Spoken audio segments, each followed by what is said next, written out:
Hello everybody, this is my first presentation in English, so hopefully I don't stutter too much, but if you don't understand something I'm saying, just please let me know. The title of my presentation is Building Your First Design System, and by the end of this short talk, we will have something resembling a design system, a really tiny one, but there will be something. I'm not aiming to teach you anything because I'm not an expert in this field. It's just something that interests me a lot, and it's something that it's not very popular in the companies I've worked in and in the companies that are in Timișoara. So my main goal would be to start a conversation about it, give you a few really basic tools to sort of start your very own design system, and basically it's just a kick in the right direction for both you and me here. First things first, one of the slides in this presentation contains flashing lights, so if someone has any type of photosensitivity, please let me know. I can take them out really quick. If not, we can go on. A few things about me. My name is Anca Spatariu. I'm a front-end developer at Statforce. I'm also part of the Revo.js teams, so if you want to buy tickets, I'm your person because I'm the one selling them. Please buy them. So you have to talk to me for that. And the most important thing, I'm a pizza lover. And oh my God, what a big picture. That's what happens when you work on a 13-inch monitor. You see yourself small, but okay, so first things first, what are design systems? Is there anyone here who hasn't heard about design systems so far? Okay, one person. That's fine, because we're gonna try to define them, and I'm gonna tell you that even if you heard about them, your definition might not be the same as someone else's, because it's something that still causes some conflict there. So what are design systems? Usually someone says, okay, it has design in its name, so I don't care. Why care about it? It has something to do with design. Is it a style guide? This is the most common misconception so far. Design systems, and I myself thought the same thing initially, are something more than a style guide. A component library, maybe something like Bootstrap, it's also something that's a bit incomplete. But in order to get to the basics and see where they started, we have to get a little bit back in time. So if we go back into 1975, we're gonna notice that design systems as a concept are not something new. And if we take a look at the NASA Graphic Standards Manual that appeared in 1975, we're gonna see a lot of the items that we use today in our brand manuals, in our design systems, in our design languages and so on, were already used. It looks something like this, and if you're curious, you can search it. It's really interesting. And if you go back even further, to 30 before Christ, we're gonna see a really nice book called De Arhitectura, and it has pretty much the same basic concepts. So it's not something new,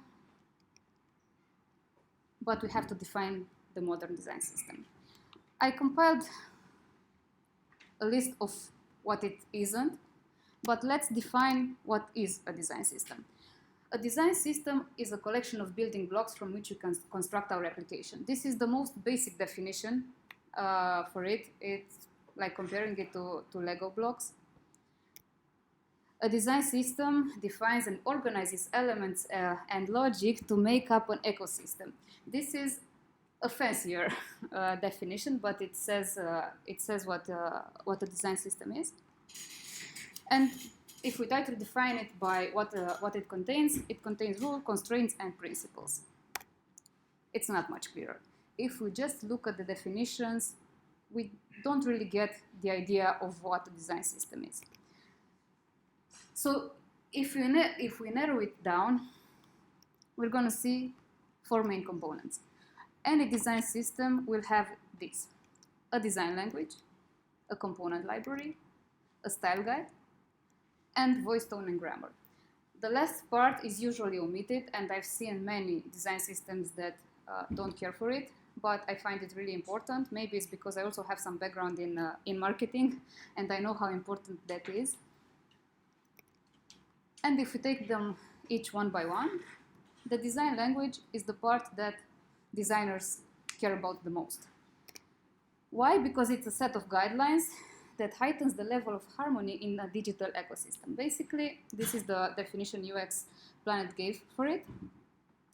But I think we're going to see better by example, but it's the foundation on which any product is built. It has to be scalable. And here is an example for it. The main thing is to understand that this visual language does not refer strictly to a website or application or mobile application or stuff like that. It's something that can be used across any type of medium. So it can be used in social media marketing. It can be used when designing a product. It can be used for pretty much anything you can imagine that's related to a product. So here are a few guidelines. I don't know, okay, it's pretty visible. And in a design language, we have stuff like the color palette. We have color combinations. This is just an example, but it's easier to understand like this. We have color usage. Here is where we define our accessibility rules, which are also very important. We have resources and so on and so forth. If we go back to the next component, which happens to be the component library, this is what we developers mostly care about. It's what we build in collaboration with design.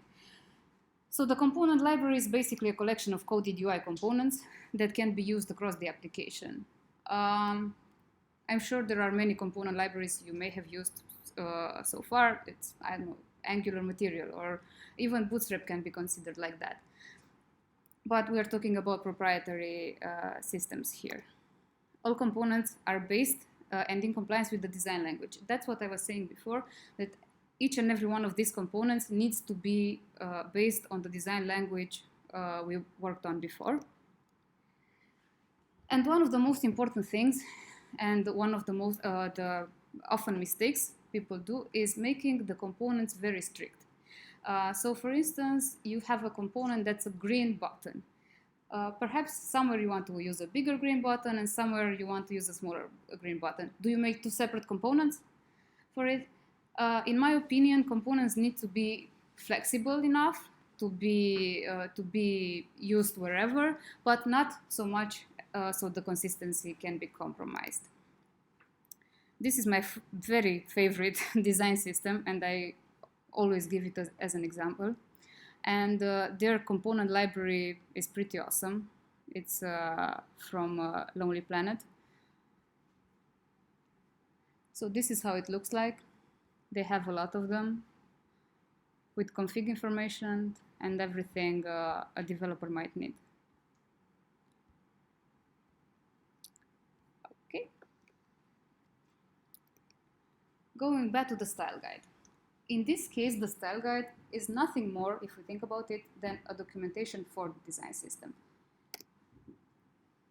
It should include all the rules, constraints, and principles we mentioned before, but just to understand it, it's not the design system itself. It should be very easy to read. Think about having a new colleague in your team.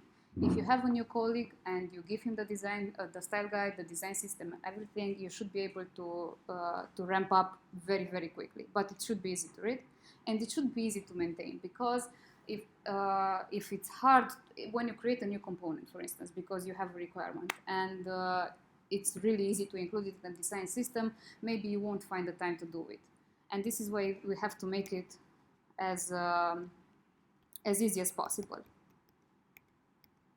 Okay, and if we go to voice, tone, and grammar, this is the part where people from the PR, marketing, and any sort of communication department are most interested in. It includes stuff like tone, voice, and grammar. And by tone, voice, and grammar, we don't necessarily have to think just at the text itself, at the copy, because the tone can be even something as how red is your error message, how aggressive is something like that, and it includes so much more than just the copy. Okay, it should serve all communications related to the product. If you have a tone in your application, that same tone should be reflected in all your other channels. So if your application is something very friendly and fun and very laid back, then your social media posts, your communication with the clients must be on the same note. And here is a great example from Salesforce. It's not the most pretty presentation, but they do have a lot of great points here. So this is where you put stuff like our voice is always honest, clear, fun, inspiring. These are very vague, but they do serve as a guideline for any sort of communication, and everything is also reflected in the design and development of the application. But how do we even start? It seems like a design system is a waste of time or a waste of money. We will find ourselves in the position where we have to justify the time that we are using. We have to justify to our clients, to our managers, to staff, to any sort of staff from the company. It's a bit difficult. Usually, we don't do design systems from scratch. That would be the ideal. To start a new project, start with the design system, figure out the components, take the design apart and stuff like that, but that usually doesn't happen. But it's fine, because we can do it as we go. Even if you have an application that's already built, you can still make a design system for it and make your life easier in the future. It's expensive and time consuming, it may be, but if we look at it in the future, in time, it will be a lot more cost effective. Because if you have a great design system, then debugging, ramping up new people, training juniors, all that stuff will take a lot less time and therefore a lot less money. This is just a short presentation of what it is. Like I said, it's not aimed to describe every design system, and the best way to do it is by example. And now we can try to do a tiny design system. Okay, for this purpose, I prepared a great design for you in Figma, because I don't have a sketch license, and it would have been really bad for me to show up with a bad design. So this is a really simple layout of a presentation site. If we look at it, we can already see some items like the colors we use, the fonts we use, and we can already imagine the components. But how do we start?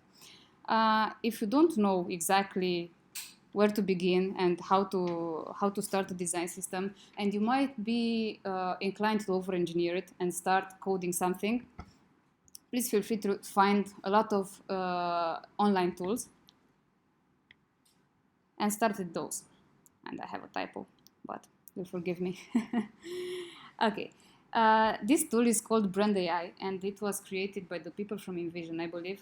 And it's a great little tool to start with your design language and even your component library. It's a very easy to use tool. It's not a lot of engineering there, and I'm going to demonstrate it to you. Okay, so if we start, we can see that here we can add our logo. So if we look in our Figma, we can see the logo here. It's easy to export it. And by simple drag and drop, we will add it. Ideally, you'd have more variations of it, more color schemes and stuff like that, but for starters, it's great. Then we have the color scheme. If we look in our Figma file, we can see that there are not many of them. We have this accent color here, that's a yellow. We're gonna copy it, add a new color. This is our yellow, and we're gonna call it primary accent, whatever. Then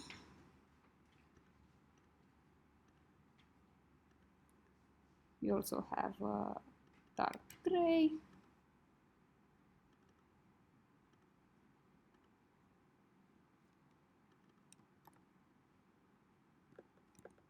And a lighter gray.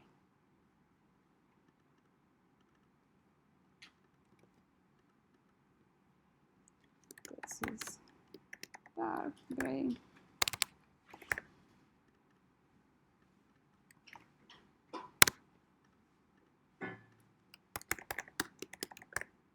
Okay. Then we have the text colors. As we can see here, all our texts are white because we have a dark background. Okay, we have the font families. This tool is great because it also has an integration with Google Fonts. And if we look at our font here, it's Josephine Sans. And we're gonna change it. We're gonna go to Google Fonts, yes. Okay, edit, Josephine Sans. Okay. And there we have it. We can add stuff like the primary header, which in this case, I guess it would be my name. And I can see the sizes and fonts. I'm not gonna go into that because we have very little text there.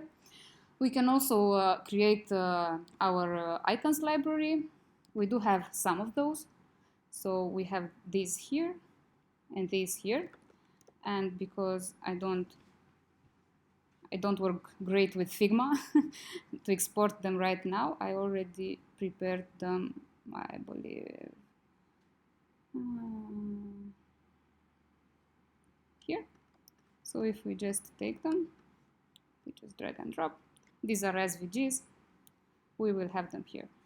The nice thing about them is that if we create a font icon, we can add it here, but I'm going to demonstrate that later.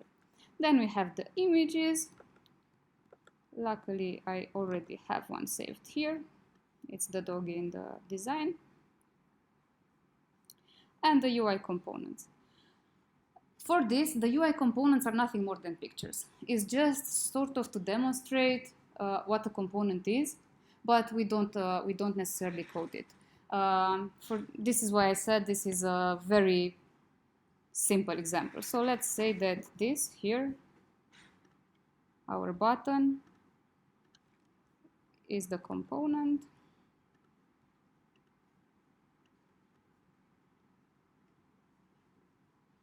Okay.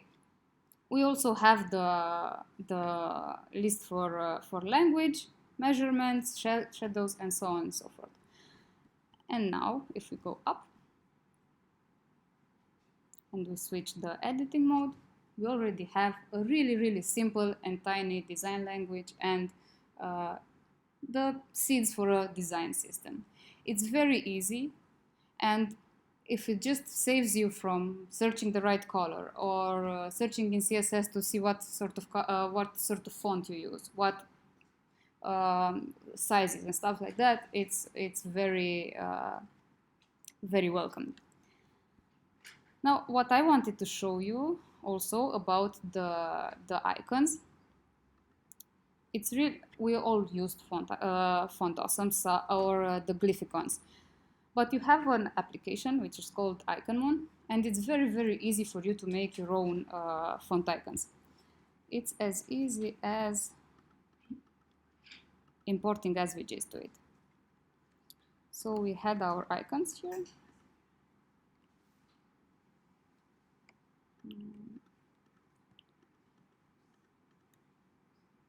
Okay. We mark them all. We click Generate Font. And if we download it, you're gonna see that we already have all the right files right here. And we also get a demo to see our icons. You can totally customize everything, the way they are called, the way they are prefixed. But then if you take this CSS file that's generated automatically by the application, you take the class here. I think this, you can see it here. This is the class that's used, and you add it to your very tiny design system.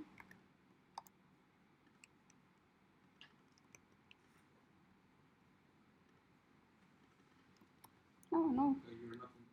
Yeah, sure. Thanks for that.